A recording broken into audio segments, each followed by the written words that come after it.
बच्चों good morning. दोस्तों नमस्कार। आज मैं आपके लिए लेके आया हूँ ट्रांसलेशन, टाइम से रिलेटेड ट्रांसलेशन।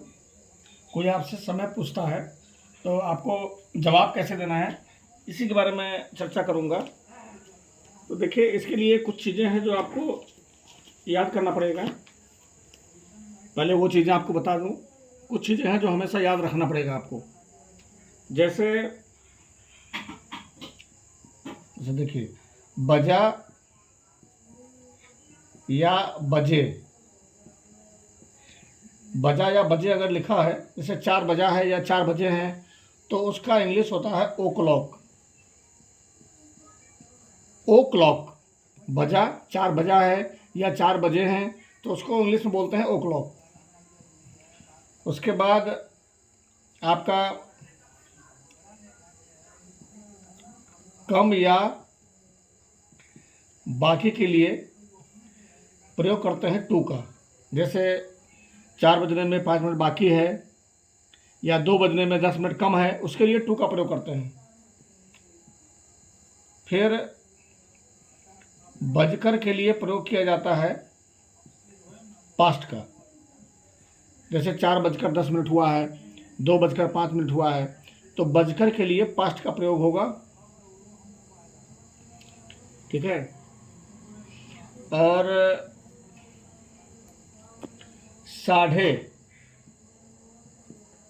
साढ़े के लिए प्रयोग करेंगे हाफ का, HALF, हाफ। जैसे 4:30 बजे हैं, तो इस तरह से जो भी रहेगा उसके लिए हाफ का प्रयोग करेंगे। हाँ, ये नंबर 4 आपका है। तो साढ़े के लिए आपका प्रयोग होगा हाफ का, HALF, हाफ।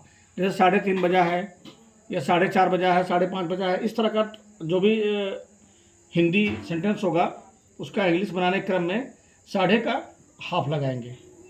ठीक है। उसके बाद आपका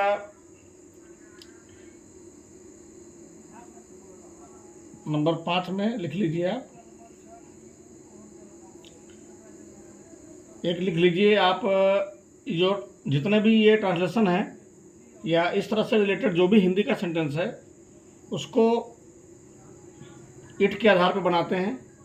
ठीक है। वैसे इट का मतलब होता है हिंदी में यह, वह। इसका प्रयोग होता है निर्जीव के लिए, और भी इसका बहुत सारा प्रयोग है। और टाइम वाले ट्रांसलेशन में भी इट का प्रयोग किया जाता है ना। तो जैसे सुबह है, इट इज़ मॉर्निंग, शाम है, इट इज़ इवनिंग। लेकिन आज हम चर्चा करेंगे केवल टाइम, घड़ी का जो समय होता है उससे रिलेटेड, उसको सिखाने का प्रयास करेंगे आपको। ठीक है। तो इतना आप याद कर लीजिएगा, ये बहुत ज़रूरी है। अगर इतना आप जानते हैं, याद रहेगा, तो आपको दिक्कत नहीं होगी बताने में। ठीक है। एक बार और आपको बता दूं, बजा या बजे का ओ क्लॉक, कम या बाकी का टू, बजकर का पास्ट, साढ़े का हाफ, और इट का प्रयोग करना है। इस तरह का जो भी ट्रांसलेशन होगा उसमें इट का प्रयोग करना ही करना है। चलिए अब शुरू करते हैं। पहले हमने लिख लिया, जैसे 4 बजा है, 4 बजा है, तो क्या करेंगे, इसको कैसे बनाएंगे? तो सबसे पहले क्या करना है, आपको इट लगाना है। उसके बाद है का English is, it is 4 o'clock,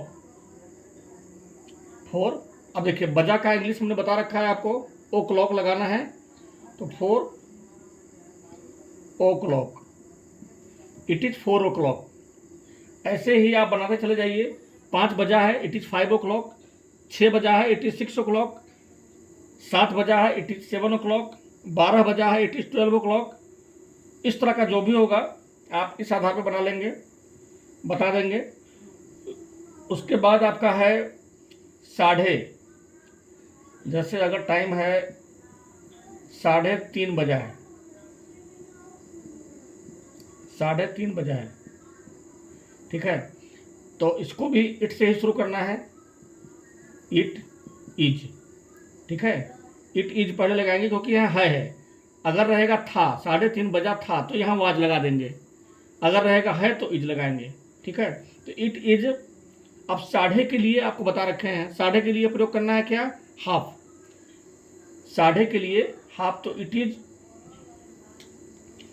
is half, HALF, it is half. उसके बाद देखिए, हाँ इसमें इट इज हाफ साढ़े के लिए हो गया। और 3:30 का मतलब होता क्या है, ये आप थोड़ा दिमाग लगाइए। 3:30 का मतलब होता है 3:30। ठीक है, 3:30 का मतलब होता है 3:30। तो जो आधा घंटा है उसके लिए हम प्रयोग करते हैं हाफ का, यानी कि साढ़े लिखा होगा तब, या आधे घंटे के लिए हाफ का प्रयोग किया जाता है। तो ये 3:30 का मतलब 3:30, तो इट इज हाफ हो गया। और यहाँ पे आपको बजकर का इंग्लिश लगाना पड़ेगा। बजकर का इंग्लिश होता है पास्ट, यहाँ लिखेंगे हम past. It is half past, और कितना बजकर, तो 3, तो 3। ठीक है, ये ध्यान में रखिएगा, कभी भी रहेगा 3:30 बजा है, 4:30 बजा है, 5:30 बजा है, तो 5:30 बजा है, तो 5:30 का मतलब क्या होता है, 5:30। तो हमें 30 मिनट के लिए हाफ का प्रयोग करना है। तो इट इज हाफ और पास्ट लगा के तब जो भी टाइम होगा उस हिसाब से यहाँ लिख देंगे। 3:30 बजा है तो इट इज हाफ पास्ट 3। 4:30 बजा है तो it is half past 4।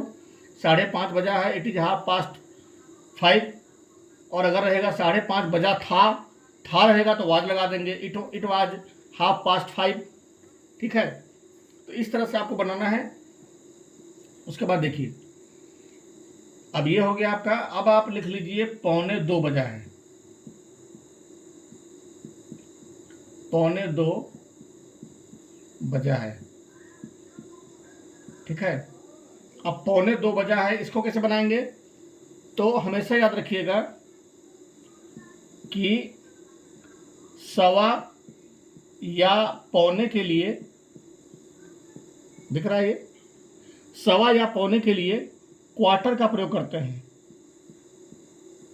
Quarter, अगर हिंदी में लिखा हुआ है कि 1:45 बजा है या 2:15 बजा है, तो उसके लिए क्वार्टर ही लगाना है।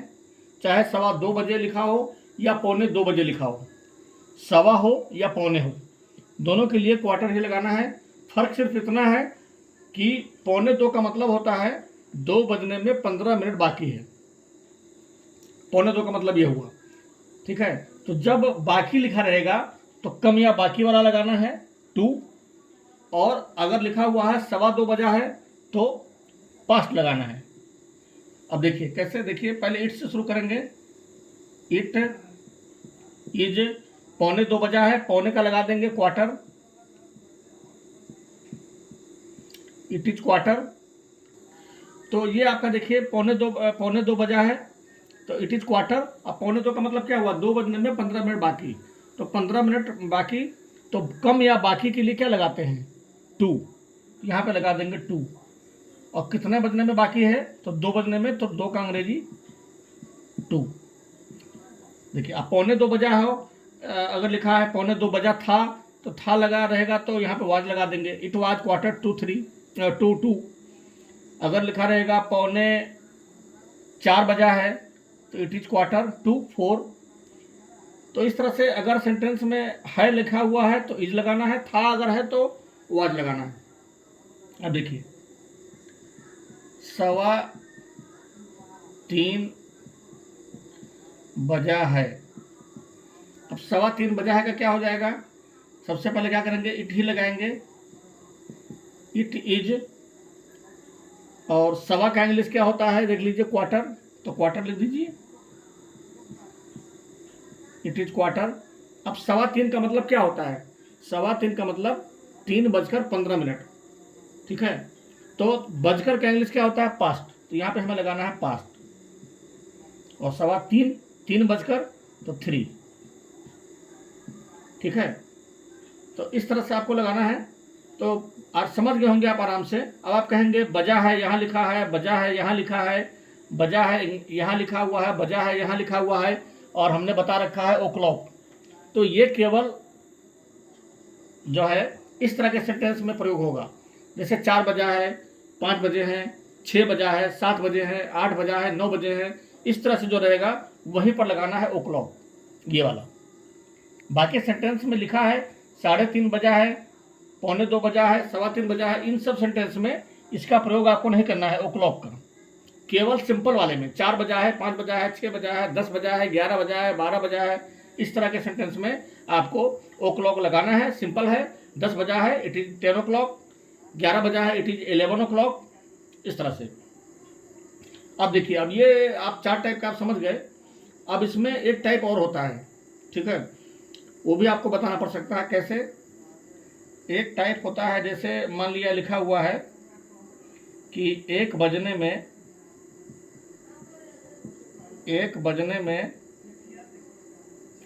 5 मिनट बाकी है। 1 बजने में 5 मिनट बाकी है, ठीक है। तो इसको कैसे बनाएंगे? तो सबसे पहले आपको 5 मिनट बाकी है इसका बनाना है, ठीक है। 5 मिनट बाकी है, पहले इसी का बनाएंगे। कैसे बनाएंगे देखिए, इट से शुरू करेंगे। It is 5 minutes. अब देखिए 5 मिनट बाकी है, इट इज 5 मिनट्स, और किसमें बाकी है? 1 बजने में।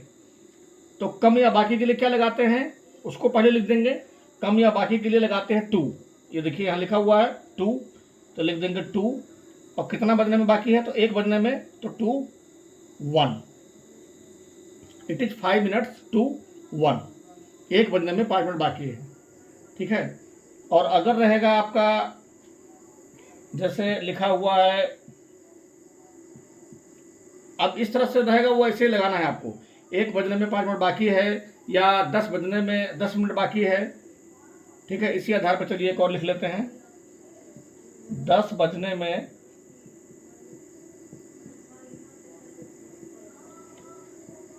10 मिनट बाकी है। 10 बजने में 10 मिनट बाकी है, तो जो 10 मिनट बाकी है इसका बना लीजिए। It is 10 minutes. It is 10 minutes. अब बाकी के लिए क्या लगाते हैं? 2, ये। और कितने बजने में बाकी है? 10 बजने में, तो 10, ठीक है। इस तरह से आपको बनाना है। अब इसमें आपका एक इस टाइप से भी रहेगा कि 4:10 हुआ है। 4:10 हुआ है। 4:10 हुआ है। इसको भी वैसे ही बनाना है। 10 मिनट का पहले बना लीजिए। कैसे? It is 10 minutes. 10 मिनट हुआ है, बन गया। अब 4 बजकर, तो बजकर का इंग्लिश लगा दीजिए। बजकर का इंग्लिश क्या होता है? पास्ट। यहाँ लिख दीजिए पास्ट। अब कितना बजकर? 4 बजकर, तो 4। पास्ट के बाद क्या लिख देंगे? 4, ठीक है। ऐसे रहेगा। 10:05 हुआ है, तो जो 5 मिनट हुआ है पहले उसको बोल दीजिए। इट इज़ 5 मिनट्स, फिर पास्ट 10। तो बहुत सिंपल है। थोड़ा सा आपको क्या करना है कि ये पहले ये इसको याद कर लीजिएगा। ये याद करने के बाद फिर आप कोशिश कीजिएगा लगाने का। एक बार में तो आप कंप्लीट नहीं सीख पाएंगे, लेकिन 2-3 बार जब प्रयास करेंगे तो बहुत आराम से आप किसी को भी इंग्लिश में टाइम बता सकते हैं। बहुत सिंपल है। खुद भी सीखिए और अपने घर में बच्चों को भी सिखाइए, ठीक है। फिर इट का प्रयोग, एक दिन मैं वीडियो बनाऊंगा इट का प्रयोग, उसमें सारी चीज़ें आपको विस्तार से बताऊंगा। फिर मिलते हैं। Okay, bye.